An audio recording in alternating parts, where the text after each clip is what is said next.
सुन के सिन्होरवा लिहले, सुन के सिन्होरवा लिहले, अमरा ने खाड़ही खोलबहु पलकी के मड़िया, मंगिया बहोरब हो खोलबहु पलकी के मड़िया।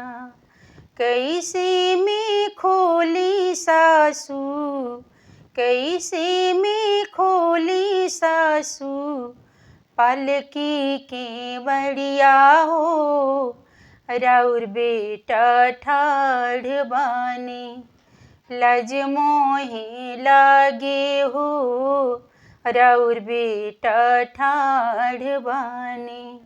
सुन के सिन्होरवा लिहले, सुन के सिन्होरवा लिहले, चचेरा ने खाड़े हो खोलबहु पलकी के मड़िया, खोलबहु पलकी के मड़िया।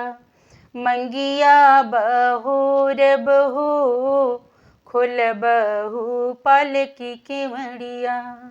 कैसे में खोली सासू, कैसे में खोली सासू, पलकी के मड़िया हो राउर बेटा ठाढ़ बाने, लज मोहे लागे हो राउर बेटा ठाढ़ बाने।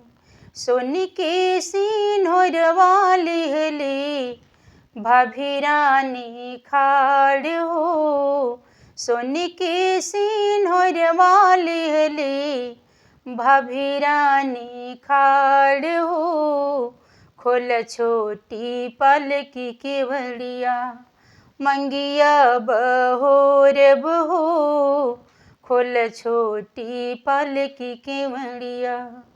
कैसे में खोली छो देठन, कैसे में खोली गोतीन, पलकी के बड़िया हो राउर देवर ठाढ़ बाने, लज मोहे लागे हो राउर देवर खाड़ बाने, लज मोहे लागे हो राउर देवर ठाढ़ बाने।